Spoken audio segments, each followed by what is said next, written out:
Hi everybody, Jill here. Welcome to my channel.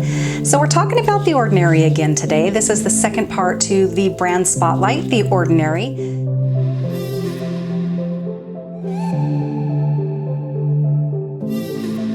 So I'm checking in with you today, and we're going to be talking about the order that I find works really well as a couple that I've been mixing together that I've been loving. I just finished recording the video about the antioxidants that I've chosen here in the Ordinary line and how I do mix those and why. So I'm not going to go into an in-depth sort of reasoning in this particular one, which is why I kind of wanted to segment that out, because I wanted to spend a little time talking to you about their antioxidants. Okay, so down below in the description box, you will see that part 1 down there. I revise maybe if you're interested to check that out, because I go about how I sort of chose these products based on my skin type and what my criteria is and what I want from my skincare routine. So The Ordinary is quite unique, and there are a couple other lines like this as well, where they offer you a lot of these actives separately that you can then sort of cherry pick and choose and incorporate it into your already established skincare routine. Now there are drawbacks to lines like this as well. I like using certain actives in a blend, in a really intelligent formulation that may have some buffering going on there, may have some really intelligent carriers to get them where they need to go, and certain actives work better with others or with same sort of actives together in one ingredient deck. So that is definitely a drawback, I think, but there are some really awesome positive things that I'm experiencing with certain actives that are by themselves or just maybe with another one. So we'll talk about that too. All right, I was really interested in trying this particular one. This is their Squalane Cleanser. I use this a few times, and I have to say, I do not like this at all. I don't like the way it feels on my skin. I don't feel like it really comes off. I don't like the way my skin feels after I've cleansed with this. I just don't like it. So I've only used this a few times, and it just sort of got set aside. So this was a no-go for me. I definitely would not be repurchasing this. So I went ahead and started cleansing my skin with what I am loving, and I like doing double cleanses at night and a really nice good cleanse in the morning. So rather than take time in my video to talk about products that are in the Ordinary line, I'm gonna kind of go by that. So after my skin is nicely cleansed, and after I use either an essence or a really nice gentle toner, then I let my skin dry and I'm ready to start feeding it some actives. So another little bit of a downside, I think, to a line like this is that you really got to watch out with, sort of how you layer these products, because you're taking individual actives and they can negate each other if you use them together, or they could cause a little inflammation or irritation if you accidentally pair a couple that aren't supposed to be. So now we're ready to go in with that first active. You're going to want to use your water-based serums first. So the clear frosted bottles, I have those lined up on my little mirror ledge first, because these are your gel kind of water-based serums. So I choose which ones I'm going to be using that day, and those will go on first. So I tend to reach for the buffet every day. The blend in this is pretty dang amazing when it comes to the amount of peptides that they have in here and the quality of the peptides that they chose to put in here. And there is a nice wide range of peptides.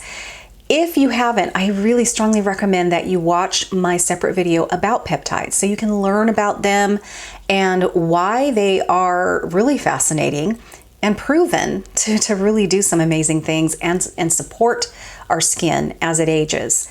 So this formula is amazing, and the price point is sort of like blows me out of the water, to be honest. Do I prefer to have my peptides still in a really nice, beautiful blend? Yes, I do. Because here's the thing. I have quite a lineup of the products that I wanted to try in this line. And the sort of products that I already use, I don't have to use many of them at all because, again, there are these really nice intelligent formulations that have many of these actives designed in a way that they'll perform nicely in the skin in one product. And the other thing is that I have to wonder after I'm on about my 4th active that I'm putting on my skin, are they getting in there now? Are they absorbing into the skin like they should? Because by the time I'm ready to seal everything in, I have quite a lot on my skin. So I really do wonder about that. But nonetheless, that is, I'm going to kind of sum up my experience with The Ordinary down the line, but you'll probably hear a lot of this echoing again in that video. But with that all said, I have to say, if you're wanting to sort of incorporate some peptides, grab the buffet because it is pretty amazing when you look and see how many they have in here.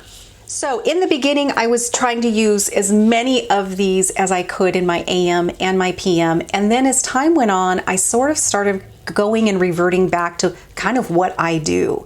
My AM and PM routines are generally, and as time goes by, they're quite simple. I don't put a ton of different steps and stuff on my skin in the morning or at night.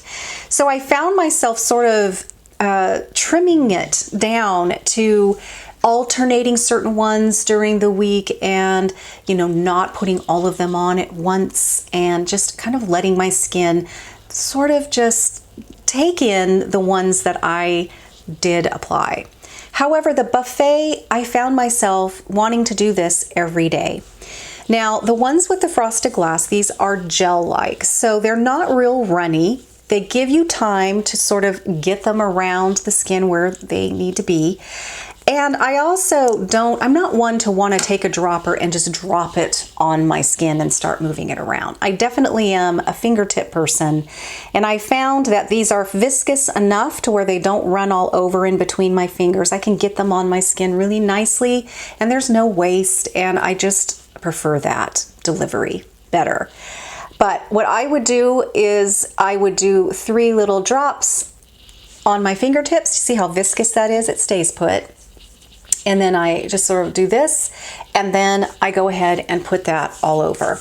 My backs of my hands are going to get a lot of really nice things today. So yes, I would go ahead and do that. For some reason, I would reach for the buffet right after I cleansed and gently toned my skin.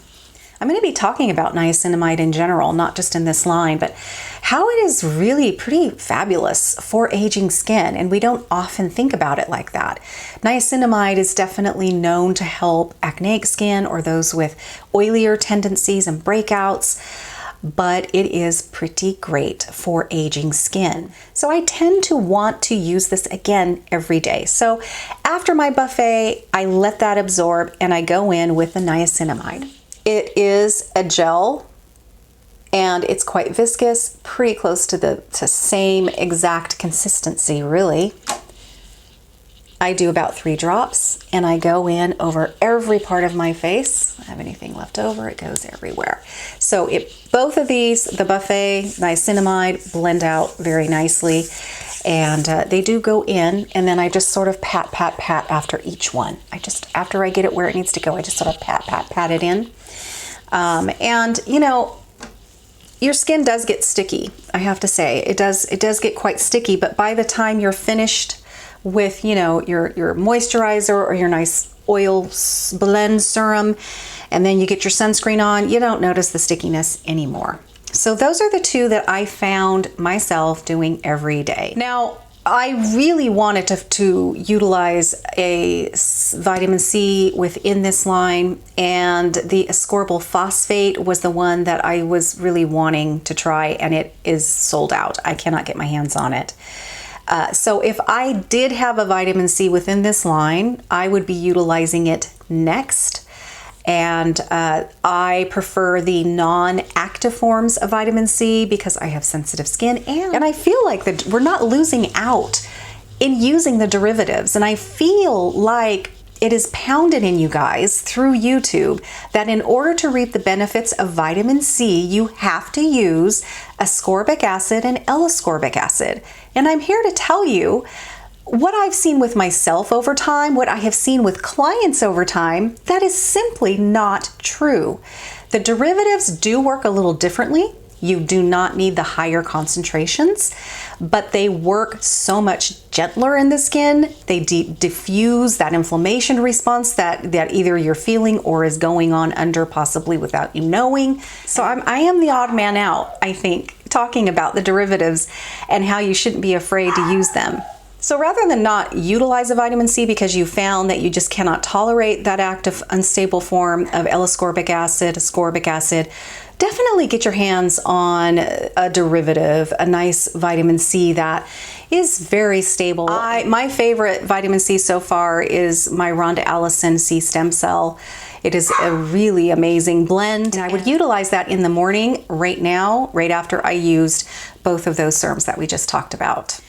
So I did partake in purchasing the hyaluronic acid, and I'm not big on using hyaluronic acid serums just by themselves, because hyaluronic acid can be found in so many pieces that I don't know. I tend not to reach for this to get a hyaluronic acid by itself. However, I wanted to try it out, and I do utilize this, but I don't reach for this one every day. For instance, the buffet has hyaluronic acid, and I use that one every day. So I have there are other pieces in the Ordinary line that I do have that also have the hyaluronic acid in it. So I don't do this every day, but I do utilize it, and it is a water base. So you are going to want to do it. If you're going to use it, you're going to want to use it around now. So now as we are layering, and you want to think of it again as clothing, your lightest pieces are going to be your water-based products. So your lightest pieces are first. So we went ahead and used those first. So the next ones that we're going to grab are going to be those that are a little heavier. So these will be the water-free serums. These aren't necessarily heavy oil-based serums, but they are water-free.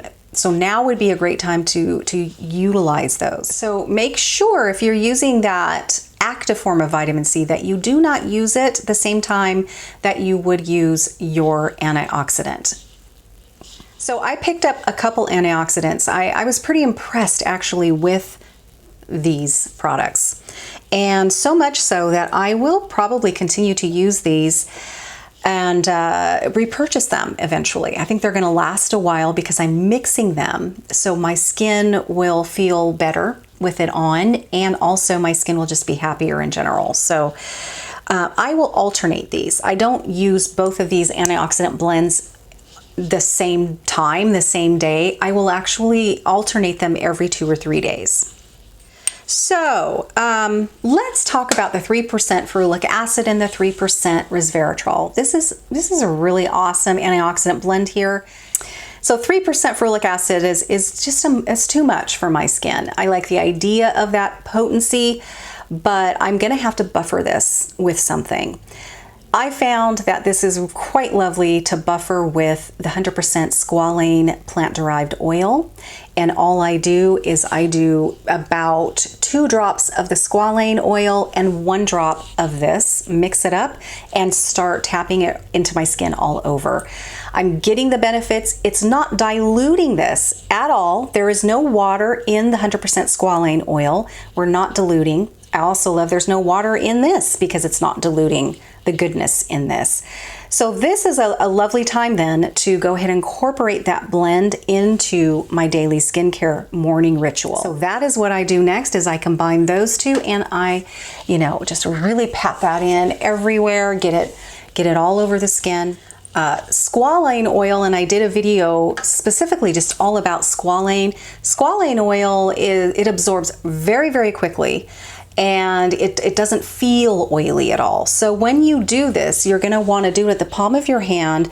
I do 2 or 3 drops of the squalane oil, a drop of the ferulic acid resveratrol. I get it going, and man, it's on my skin really fast because it will absorb very quickly. The skin just drinks it in which I love about it, but you got to get it on your skin really fast. And I can't do the dropper thing on my skin and then mix it because, again, I need to buffer that 3% ferulic acid before it gets on my skin. I will utilize that antioxidant blend for about 2 or 3 days. I'll do that every day. And then the alternate thing that I'll do, and I'll just put those two aside, and I'll replace that antioxidant piece with this lovely blend. They have an EUK 134.01%. I know, it's a mouthful, but this I talk about again in the antioxidant video that I just filmed. I'm not sure which one's going to come out first, but take a look at that. I go a little bit deeper into exactly both of these last two that I've talked about and what they are and why they're pretty great. And this is really very unique and it's really fascinating. So take a look at that video after you watch this one. But the reason I need to blend this, because I did use this a few times just directly, you know, like on my skin, but I found that it does not play well with the prior water-based serums that I have on my skin. It sort of gets pilly, sort of grainy almost. It doesn't feel, therefore, like it's really absorbing into my skin. So I needed to figure out what I could do to reap the benefits of this. Now, I am going to mention, which I do in that video, but I want you to know you cannot use this with your active vitamin C. It will absolutely just negate this, and it will not work at all. So you cannot use this with your active vitamin C's. You cannot use it with your high potency acids. So you can't combine this, for instance, with that last antioxidant we just talked about, the 3% ferulic acid and resveratrol. You can't combine that with ferulic acid, this one here, because that ferulic acid is going to destroy this. It just won't do anything. Be careful what you use this alongside of. You want to get the benefits of all the goodness this is. So I will also say that this will regenerate itself, so it kills free radicals just sort of around the clock. It is so awesome. Yes, it will regenerate itself. So I love using this 2 or 3 days in a row. I know that it is continually fighting those free radicals in my skin all day long and all night long. So I wanted to use this somehow.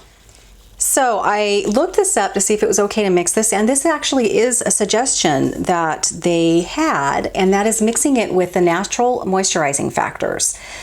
Great, because what this does is it created sort of the best of both worlds, you know? It made this little combination made together a lovely, beautiful, spreadable, gorgeous kind of piece to the skincare ritual for me in the morning. And they really work well together, and I feel like they just sort of both benefited each other, and my skin sort of utilized them nicely. So I recommend doing that because I just think that this does not play well with those other serums on my skin. It just did not work. So lovely. Again, I will do this 2 or 3 days. And I'll even do this sometimes at night. It depends on whether or not I'm going to be using any other actives that this will not work well with. So yeah, I'm pretty safe because I don't utilize a lot of acids anyway in my routines. And I don't use the active form of vitamin C and such. So I find that I'm okay. I don't have to think too much about those things. And actually the buffet I have within this line isn't the copper peptides one, so I'm okay with that. So in the morning, after that, I will use maybe 2 drops of my favorite oil blend and sort of just like pat that in. Or I will use sort of more of a moisturizer that's creamy and get it in and just sort of pat it in. The Ordinary doesn't have a product specifically for the eye area that I recall, but I go ahead and use my Peptide 3-in-1 eye cream. That is by Ron Ellison, and it's just, to me, just the queen mother of eye creams. Absolutely love it. I have been experimenting with another one that it really caught my eye in a different brand, and I'll talk about that separately. and sort of compare the two and see where they lie. But I definitely got to use something around my eyes, and oh boy, my makeup, it just would not be good. So yeah, I definitely, you know, I gotta use something really nice to keep my delicate, thin eye tissue nice and soft and supple through the day, even under makeup. And after I do all of that, it's time for sunscreen. And so that is the order that I've been using it, specifically too with my AM routine. My PM routine, it's the same thing. You know, you want to use your water-based serums first, and then utilize the non-water-based serums next, and then your oils, your oil blends, or your creams, your moisturizers, and such. Remember, anything that has humectants, you're going to have to seal that in, or it's going to get sucked out through the environment, or it's going to suck out the hydration from your dermis, and then you're going to wake up much more dehydrated than you were when you went to sleep. And that can be a vicious cycle. So be really careful with that, because those humectants are really strong. They're stubborn. They're going to get that moisture from somewhere, whether it's from the environment, from the product that you've given it on the skin, or from the dermis, and really dehydrate your skin. I'll be talking about that separately as well, because hyaluronic acid specifically is extremely powerful, and I have found that my skin has been fighting dehydration, believe it or not, since using like the hyaluronic serum in this line, or other hyaluronic serums. They're such high potency that I have to double up and make sure I'm giving my skin enough to seal it in, so it's not taking it from my dermis, or, you know, just really dehydrating me. So I have been noticing that, actually. You got to be really careful and diligent in making sure that you're just really giving your skin enough to feed those humectants and to keep them in there. Vitamin A is part of my skincare routine. I definitely use my vitamin A. So I love the Synergy A by Rhonda Allison. It's one of the few types of vitamin A's that my skin will tolerate, and it will not cause any irritation or inflammation in my skin at all. So that is how I'm able to utilize vitamin A in my skincare routines. And I like to use my vitamin A at night and my vitamin C in the morning. So vitamin A would go on before I utilize any oil-based product. That vitamin A I like to put on directly on my clean skin. So that would be my very first piece that I would put on after I wash my skin. I do a double cleanse. I follow with a gentle toner, and I might do a sort of essence water sort of product. And then once my skin is dry again, I will go in immediately with my Synergy A. I was not able to get the vitamin A the only vitamin A I think that was really catching my eye in the Ordinary line. I could not get my hands on that either. It must be popular because it just never comes back in stock. So I wasn't able to utilize theirs, but I still continue to use mine. And then I would follow, like I did, my morning routine with the water-based serums, and then go on to the light oil serums and so forth. All right, this hopefully I can edit this to a reasonable time, but I hope you found this helpful. If you did, give me a thumbs up, and if you haven't subscribed, I hope you'll consider to do so. Thank you so much for watching, and I'll see you in the next video. Bye-bye.